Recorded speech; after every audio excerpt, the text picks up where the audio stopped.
Glengory and met at Special. oh gosh, we met at the Energy Building downtown. Introduce them since Safe States promoting this. How's that sound? No, Wednesday. You driving?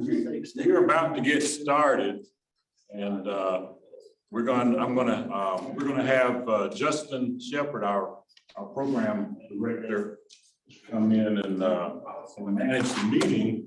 But he's here because Paul had a family emergency. So let's keep him in our prayers and remember him today, and he and his family. So just wanted to let you know that he's not going to be here, and we got Justin managing the meeting. I'm sorry. Worse for you guys. Great hands. Well, welcome to everybody. It's great to have everybody out here. Come on in, come on in. Good morning. So we've got a few new people here that have never been before. We've got Zach Hall from Automated Traffic Zones. Zach, anything you want to share with the group? We just started up, literally, we started December 3rd, and we finally got our office in gear, and we've got trucks and stuff now, so we're ready to go. We can provide AFADs. We don't manufacture them, we're gonna get them and operate them, so we'll come out to your work zones and set up and basically provide plugging services to keep your guys off the street. Great, thank you. Nice to have you here, Zach. We've also got Keith McCourt here for the first time with us. Keith is from Ironworkers Local 92. Keith, anything you want to share with the group? I'm looking to get in the safety side of our field, and did a meeting last week down there in Homewood, ABC, and today I wanted to be here. Awesome, thanks for coming. Is this your first time? Yes. This as well? You guys want to introduce yourselves? Sure. Tina Sharp, Building Our Electrical. We're an electrical staffing company, and I'm also a OSHA trainer. So anytime I get an invitation to anything like this, I just love to come and learn more and refresh. For God's sake. Fantastic. She's human. Yeah, I am Olga Mota. I am the Human Resources and the Solar Electrical Support, and I am here to learn everything what I can do. And I'm love stay in the construction world with the electrical staffing. That's great. We have a lot of years of experience in this field, and we want to get more. We are going to be in the real construction world, and we want to learn about safety, because if all people are safety, it's going to be great. The jobs are going to be complete in a good way. How need to be. Muy bien, fantástico. Oh, good. Agradecidos tenerte aquí. Igualmente.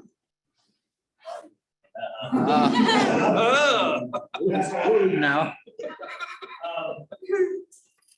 Just a quick report. We had a very successful Region 4 PDC down in Baton Rouge a week ago.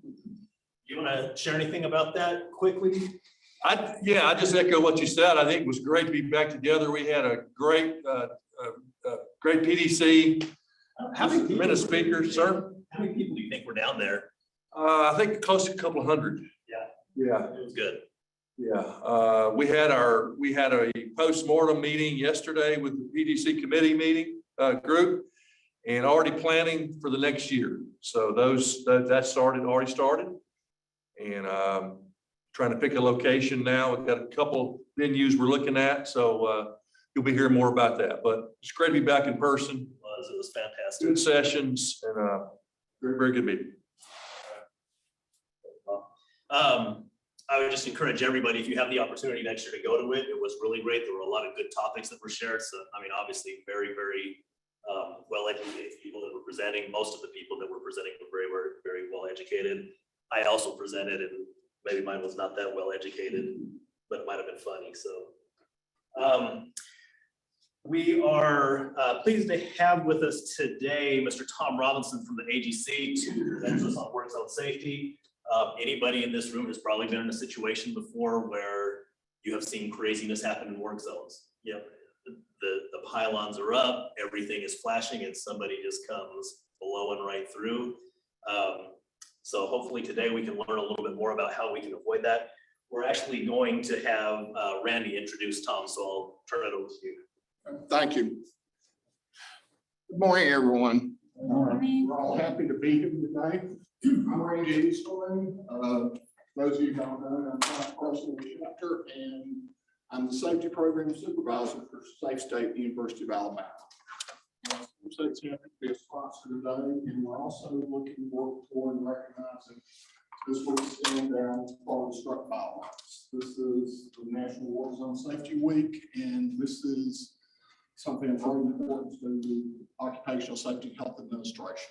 And we're the OSHA consultation program for Alabama. So this is an effort we support and that we take great strides to participate and be involved with through the years, because it is an important thing. Now with that, we have a venerable member of our safety community, the Honorable Tom Robinson, someone that we've had speak at various functions through the years.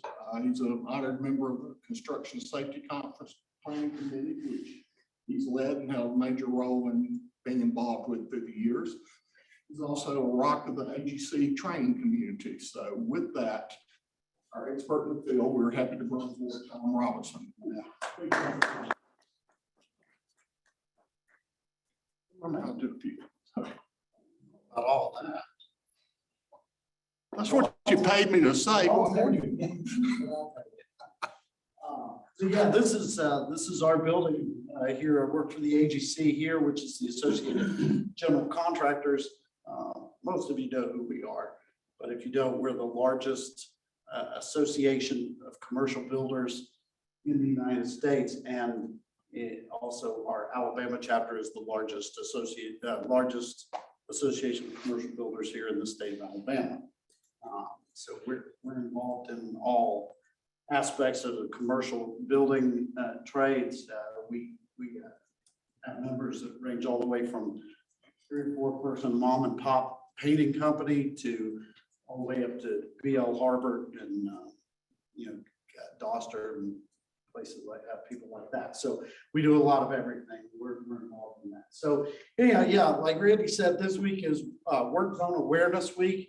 This has been kind of one of our pet projects for a while. For many years, I've served on the Alabama Struck by Alliance before, and so this is one of our pushes. This is one of the things we push for, because too many people dying in construction work zones out there.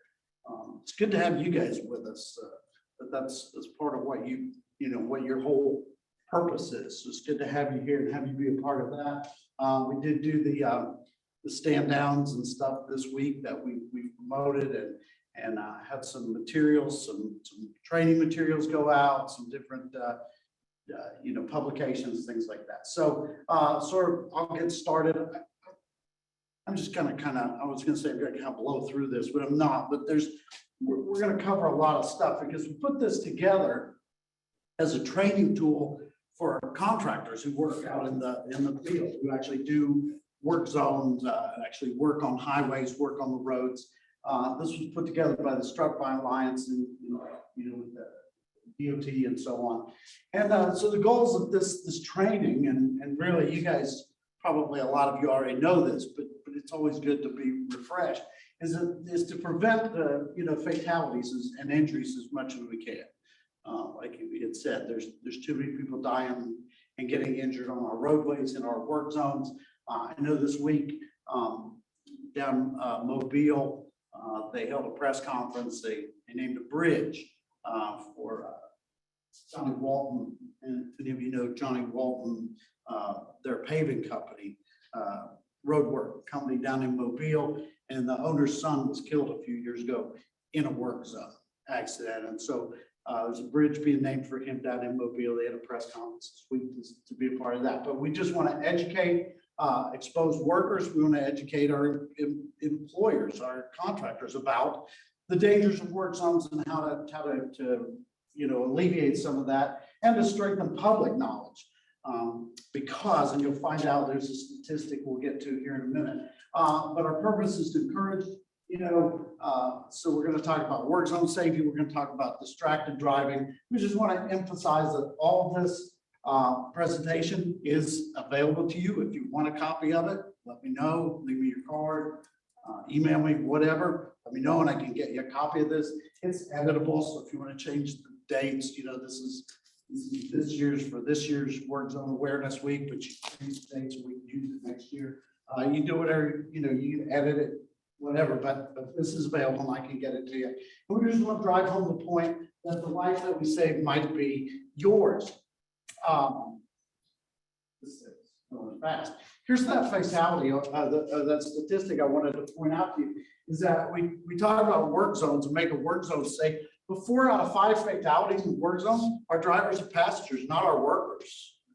Yeah, it's the people who are driving through the work zones and run into our equipment or run off the road or run into our barriers. So we've got 4 out of 5 fatalities are drivers and passengers. You can see some statistics up here by year 2016 through 2020, fatal work zone crashes, total work zone crashes. This is for Alabama. I don't have the national numbers, but I'm pretty sure they hold about the same. So the leading causes of crashes in work zones, distracted driving is the number one. Number one thing that causes these work zone fatalities, these work zone injuries, work zone crashes is distracted driving. And that's going to fall on the community at large. That's not necessarily going to be your guys at the work zone. Blind spots become a big problem. We're going to talk about blind spots. We'll talk a little bit about night work, runovers and backovers. A few years ago, right here with the AGC, one of our contractors had a fatality in a work zone where the foreman backed over one of his own men. They were moving cones, they were moving barrels. Not only was one of his own men, it was actually his nephew. And the guy was behind the truck and so this was blind spot, a back over this, so all of these things kind of go together. So tips to remember when you drive. So we're talking right now, this personal part of our presentation, we're talking about when we're driving. We're not talking about working in a work zone. We're not talking about our employees in the zone. We're going to talk about us. Stay alert, minimize your distractions, avoid using avoid using the radio or cell phones, but we all do, right? They put radios in cars. They put it in there to listen to, but and how many of you, I heard that was reminded of this the other day. How many of you listen to the radio and have it up loud enough that you can hear it until you're looking for your turn? And then you got to turn the radio down so that you can see where you're going to make that turn. Or how many of you turn the radio down in a parking lot to look for a parking space? It's a joke. It's funny that, that we turn the radio down, turn the noise down so we can see what we're doing. But it's a good example of how sound and stuff is distracting. It's distracting. And so we, try to avoid those kind of distractions. Follow these work zone signs, we all know that. And those of us who are in the construction business, we're looking out for the people who are in the work zones. We're looking out for those things. How many of you have ever been in an area that is clearly going to be delineated? You got a work zone coming up and people are passing you and not paying attention to the signs. So we want to pay attention to signs, keep up with traffic flow, give yourself enough time, schedule drive time. I'm probably one of the worst. For I got to be somewhere, so I pull up my Google map and it says 35 minutes to get there, and so I plan for 35 minutes to get there. I swear I'm one of the worst people in the world to do that. If it says 35 minutes, it's going to take 45. So just plan your trips and be patient and stay calm. That's something we should all do in traffic. Stay patient. Safety is always important in the work zone, and especially when you're the one behind the wheel.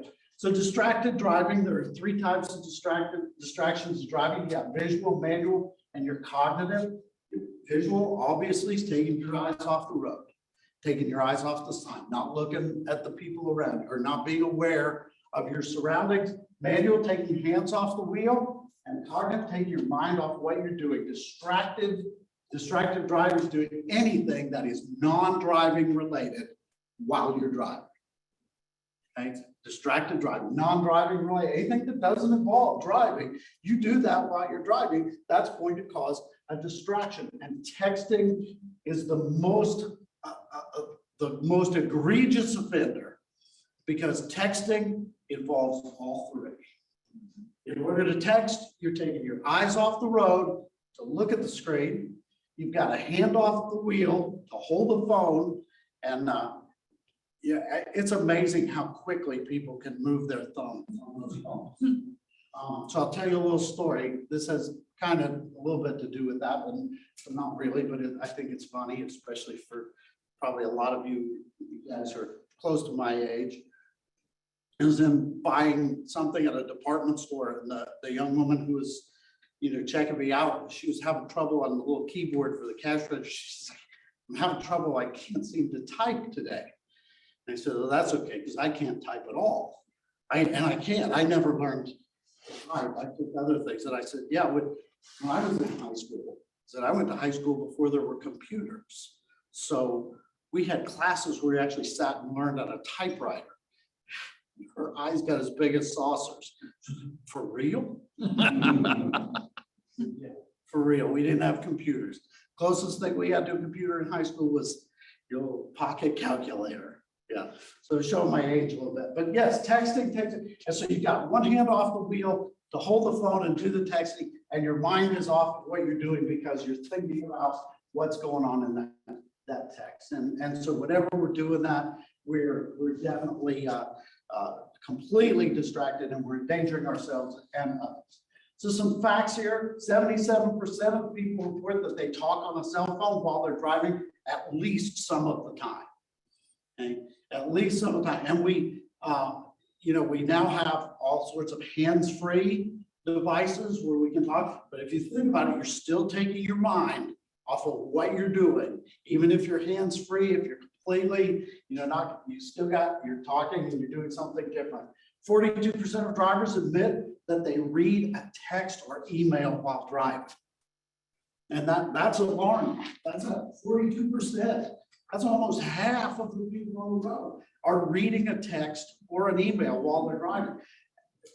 And even worse, I've seen people reading the newspaper, reading a book while they're driving. And that's crazy. It's insane. And drivers using handheld devices are 4 times as likely to get into a crash. 4 times as likely. Okay, so these are just some statistics. 33,000 lives lost in crashes involving distracted drivers in 2019. That's 3,000 too many, as far as I'm concerned. That's 3,000 too many. Nobody should be dying because of distracted driving. 9% of fatal crashes involve distracted drivers.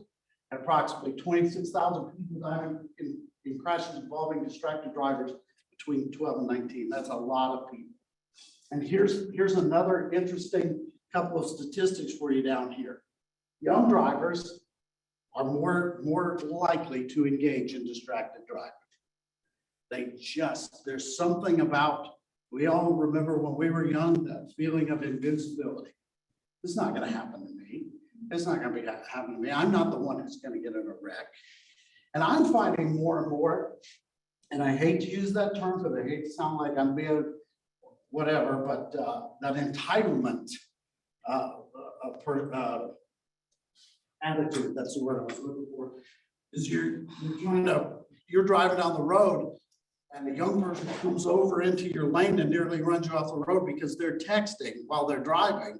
You hit the horn to tell them to look up and watch what they're doing, and they shoot you the bird because it's your fault. It's your fault that they almost had an accident because they get to text and drive. But young people more likely to engage in distracted driving. Ladies will be glad to hear this. Men are more likely to drive while drowsy, after drinking, or reach for a map, or use a GPS, or use the internet while they're driving. I would have not have thought that. The part about the driving while drowsy and driving after drinking, I would think that men would be more likely, but I really would have always expected that women would be more likely to use the internet or use the GPS while driving than men, but not. Yeah. Again, it's sort of like the young people, there's that invincibility thing. Us men, we think, just slap your face, get another cup of coffee, I'll be fine. I'll be fine.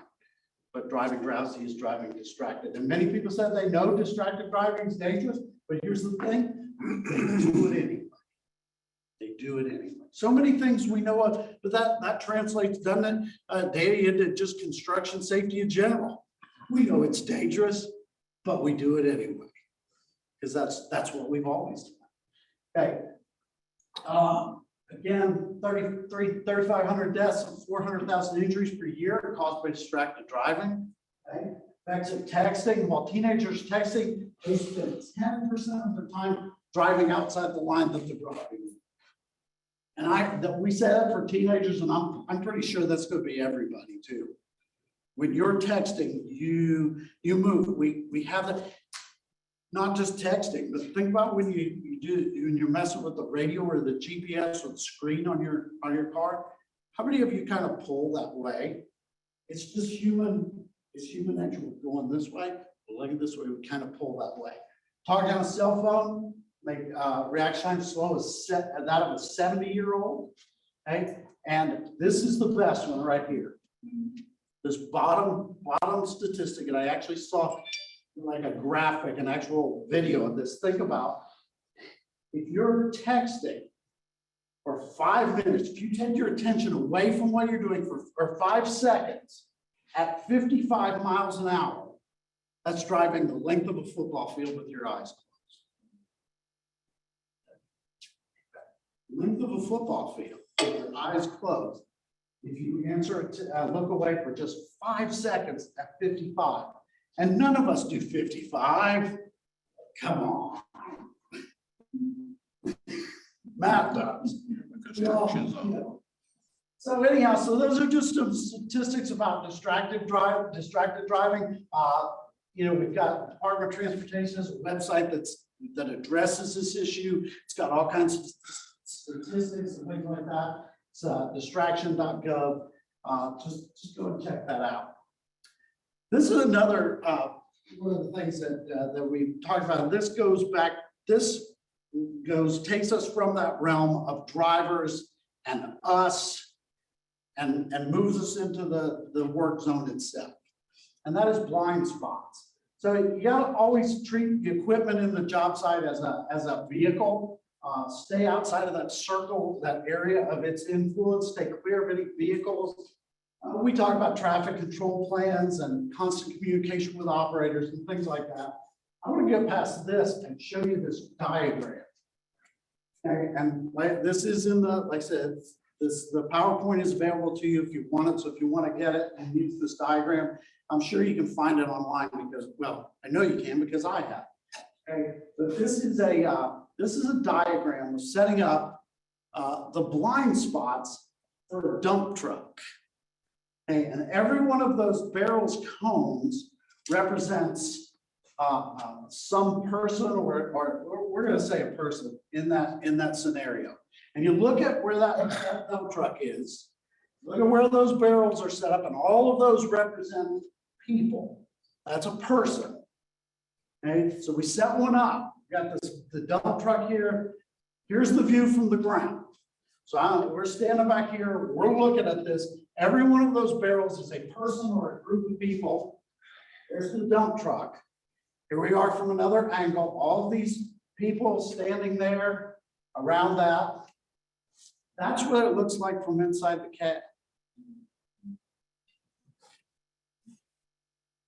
You can't see a single one of those barrels or cones here. Not a single one. Different angle from in the cab. Yeah, and if you look in the rear view mirror, do you see any of those people behind the dump truck? No, you don't see any of that. So you got to be careful not only about those other things, but just what's going on actually in the work zone itself. I'd like to go back to this picture here. Well, actually, no. I'll get to that in a minute. There's another slide that better illustrates that. But one of the worst things that I encounter when I have massive runs outside with lots of heavy equipment or in work zones and doing my inspections is this, is you back up alarms. Make sure those backup alarms are operational. OSHA actually says that it has to be what? Anybody know? Has to be audible over surrounding noise. And I can't tell you how many times I've had an operator say, well, it's working. And I'm having to put my head near the back of that piece of equipment to actually hear that noise. Also, we talked about saturation. You've heard those backup alarms so many times that we kind of stop hearing it, don't we? This was 17 years ago before I came to work at the AGC. I worked for a company cutting concrete, and we had similar, like one of the accident I told you earlier. Two guys in one of our trucks working in North Carolina backed over a superintendent. But the investigation showed that the backup alarms and the flashing lights on the back of the truck were working. The alarm was loud. The superintendent was standing behind the truck talking on the phone. And they would reach sort of, for him, a saturation point.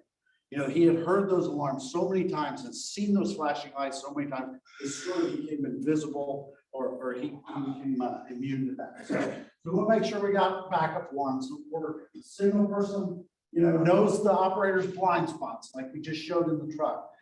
Spotter has to clearly understand, you know, hand signals and all the designated travel areas with barricades. Don't block foot traffic in areas where we've got equipment. So all of that will help alleviate this problem of blind spots.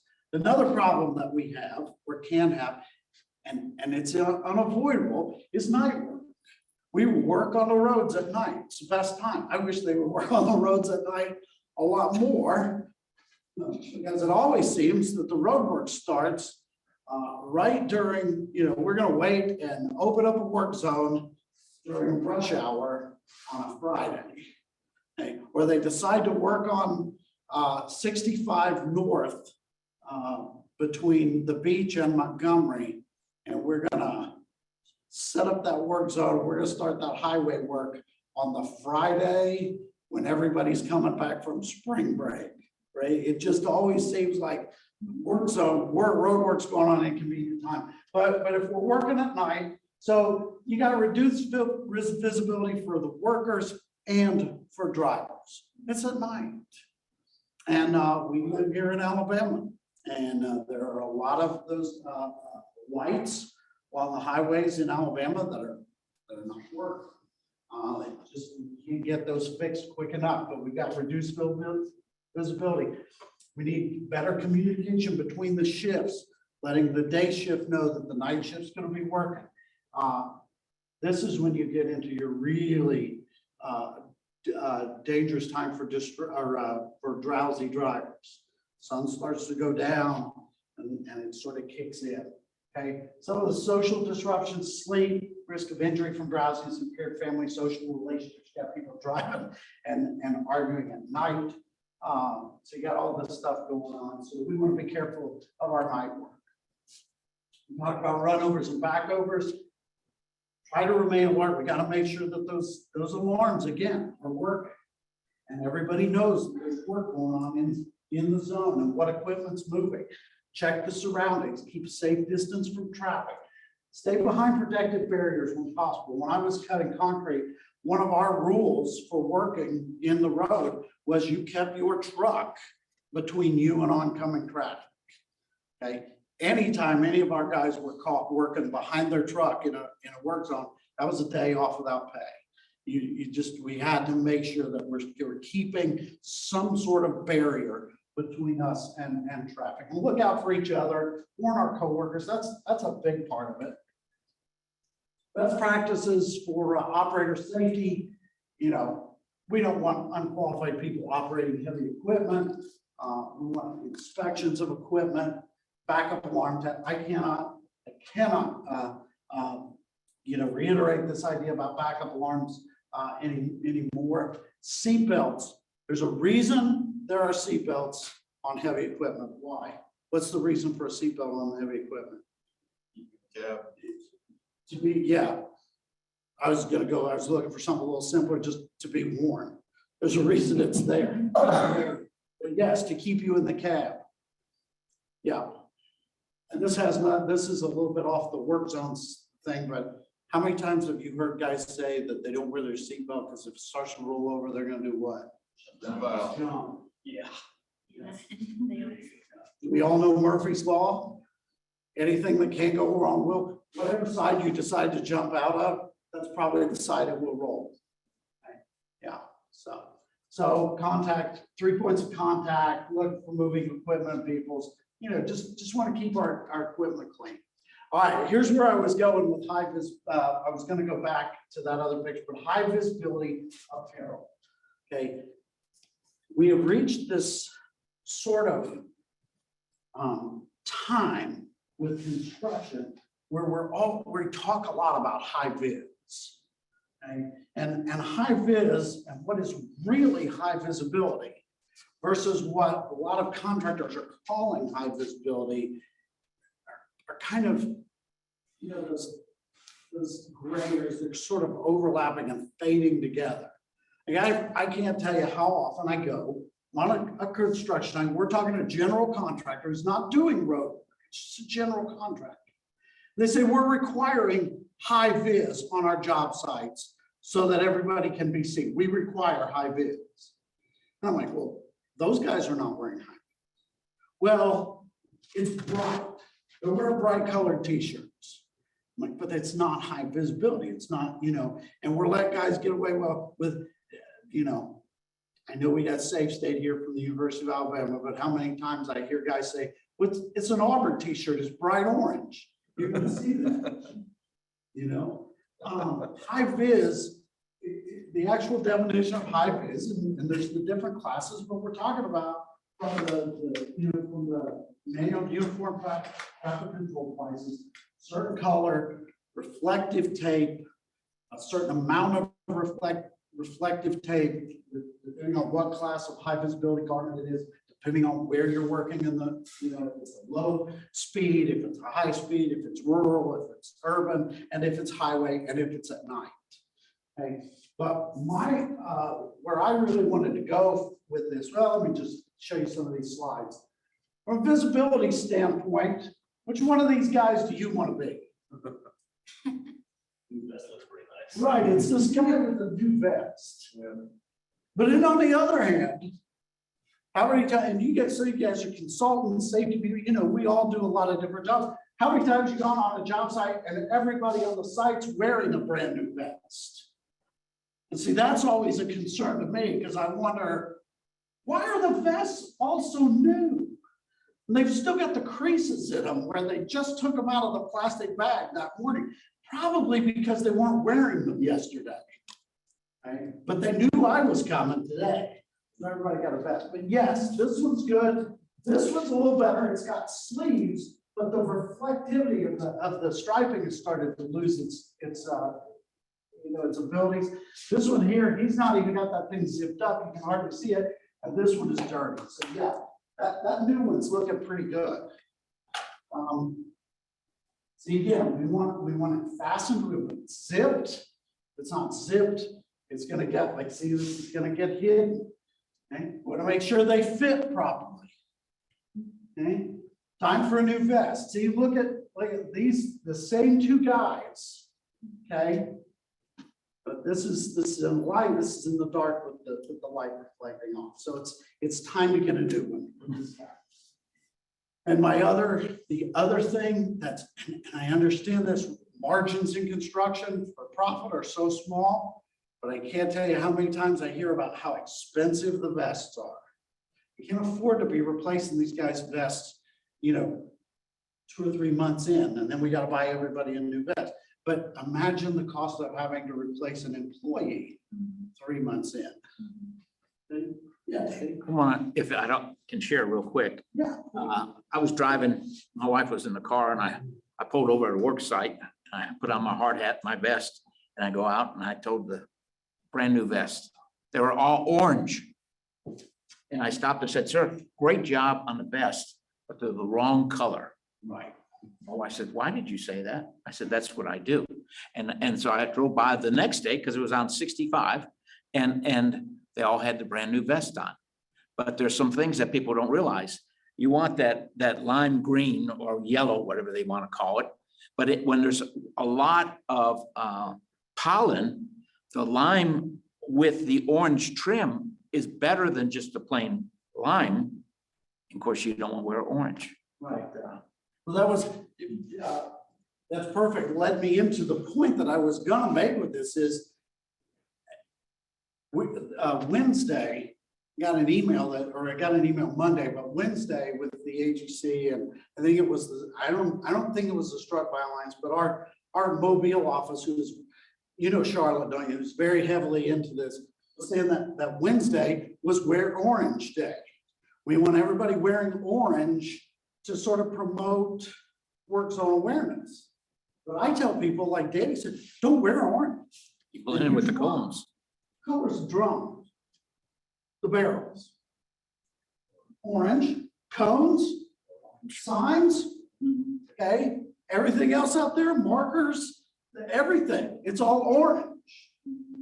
Okay, and so when, you know, dude is flying down the interstate and he's got 3 or 4 things else on his mind and he's texting and messing with the Spotify on his radio, coming through his radio and whatever, out of the corner of his eye, if you're wearing orange, what are you?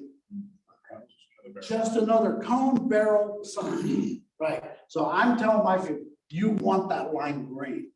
And you want the lime green with the, I like the orange trim with the high visibility stripe, yeah.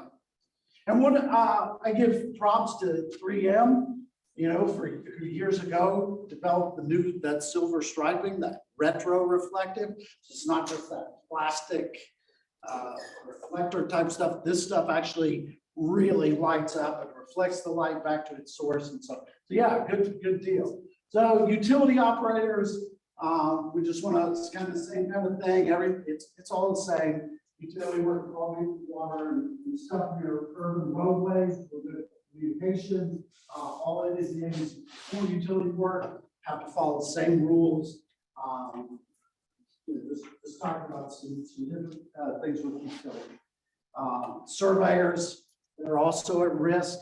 And we want them to be understand that they're at risk, and when you see guys out there, be careful. And so often when you see the surveyors, they're not in a work zone.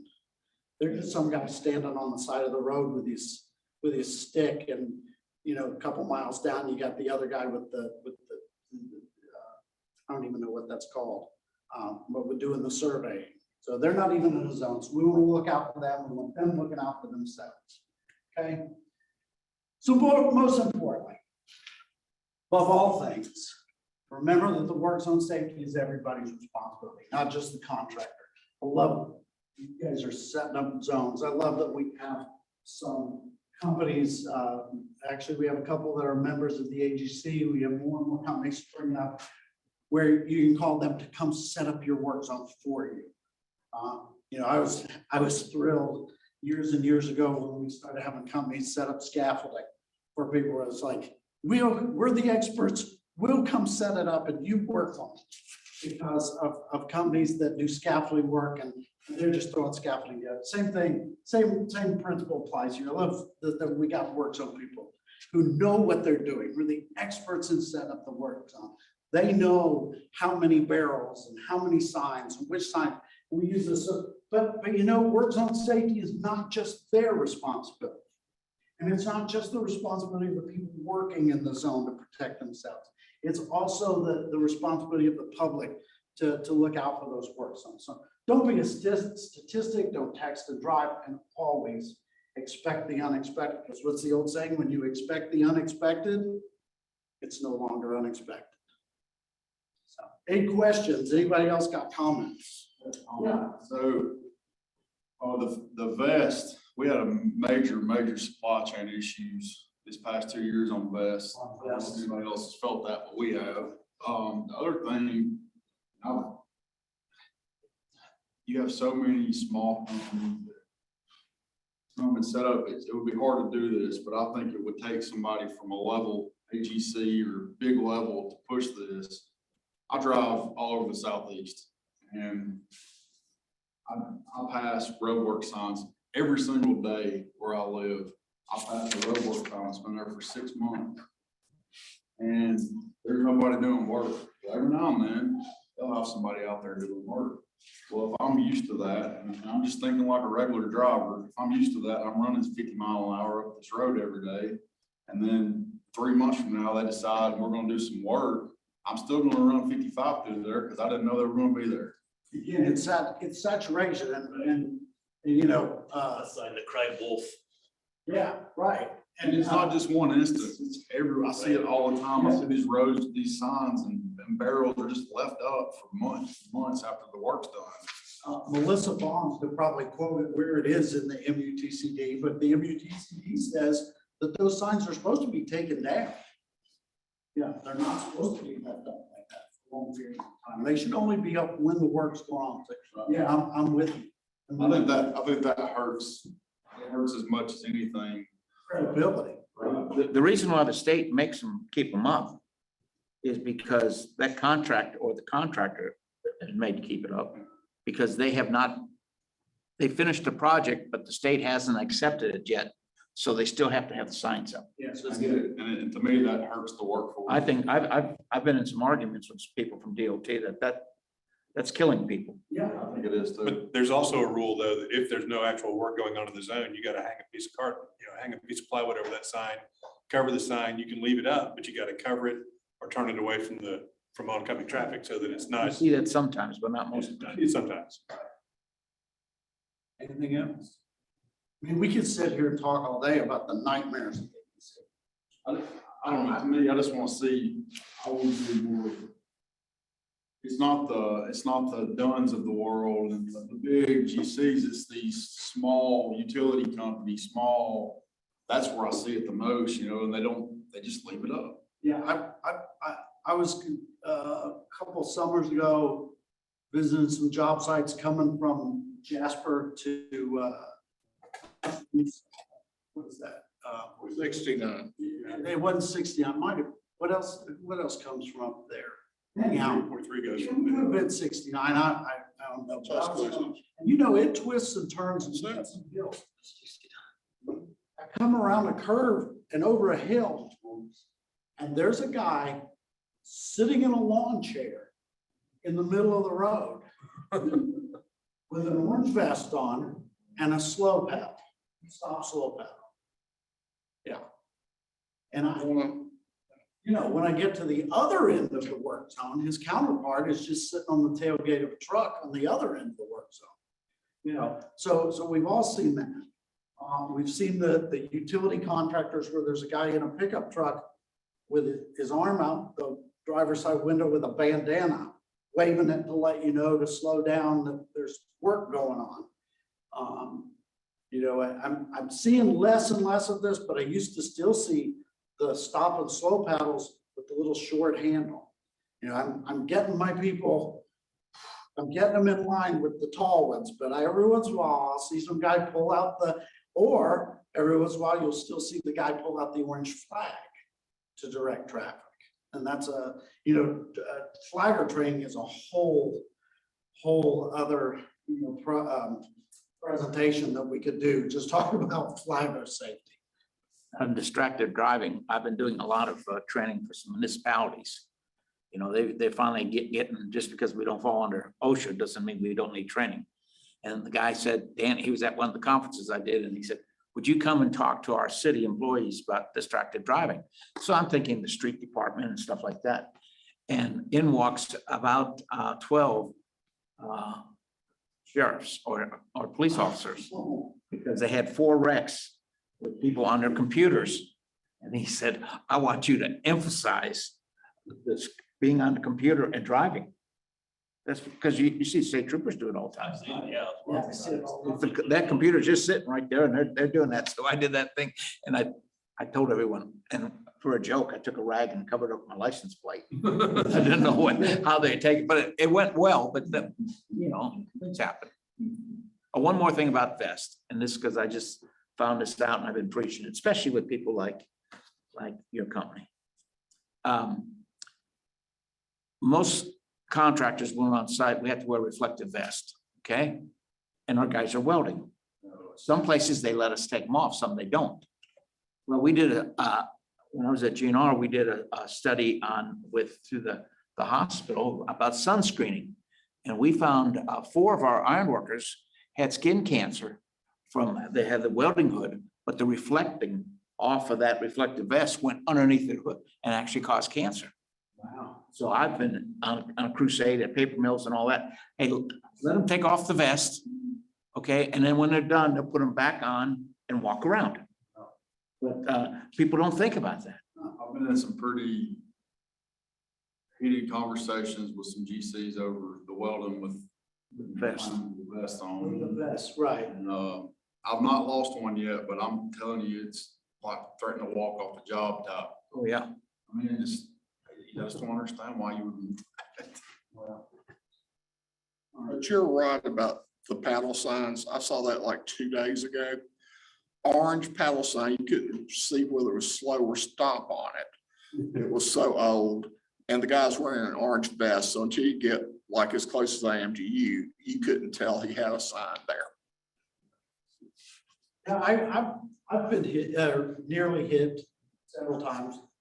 When I was cutting concrete, we did a lot of cutting on interstates for patching and stuff, and never been hit by a car, but I did get hit by a barrel once. Somebody hit the barrel and it come flying through the work zone and it hit me. Back then I was a little bit skinnier than I am now. Danny had a work site where they hit a cop car he had out there flashing lights. So it's, this week is Work Zone Awareness Week, and I appreciate the opportunity to come and speak. I'm not the expert on this. Melissa would have been. Melissa Bonds is your expert. If you want to know stuff about work zone safety, contact Melissa. But yeah, this has been a big deal with the AGC. We've been promoting it. We've put this PowerPoint together. Like I said, it's available. Give me your card or your email and I can send you a copy of it. So thanks all for having me. A small token of our gratitude, we have this beautiful dishwasher safe and microwave one. High authority that makes everything. Thank you very much. Thank you, Tom. All right, thank you. Lunch is in the back and we should have enough for everybody this time. You would love it. I would love it. Everybody, remember to sign in on the, if your name isn't on there, add it. If you'd like to to be on our newsletter, on our stuff that we send out. If you haven't gotten, you just were invited. Please add your name, just put a little note on there. Or if you'd like to get a copy of the presentation, please put your name on there and then we can help you out and make sure you get that. Thank you very much. You did a good job. I also want to, while I've got the point and Tom is walking out the door, he really helped us out yesterday. I came by, I don't know if you've seen our previous Zooms where we've been using a little bit of camera. So hopefully things, we're using the big cameras today and I think it's worked out pretty well. And just want to thank them for putting in the time to Got a hand up. to put the time in. You want to say something? Hey, yeah, I just wanted to tell Tom, thank you for the online presentation. It was excellent. And again, just bring up, I think most of you recognize yesterday, Safe State had a unique opportunity to meet with the Secretary of Labor, Marty Welsh. We were able to go over some of our innovative techniques for the new heat stress emphasis.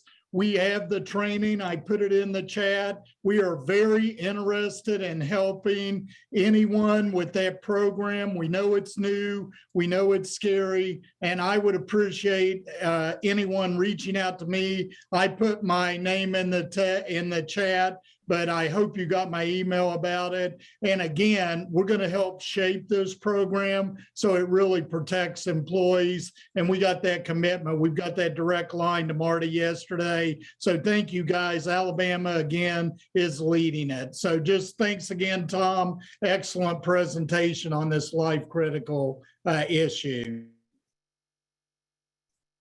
Awesome. Anybody else online have anything to share? Any questions? We do have this recorded, so I'll go through that. I'll make sure we share the links and share the information. Good job, guys. All right, thank you.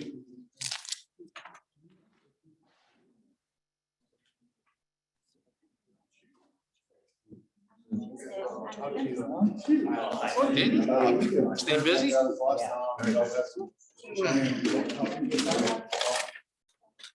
Man, good to see you. Yeah, brother. Yeah, brother. Just come to this stuff and you can meet so many good people and. Oh, that's good. Find a way to get it started.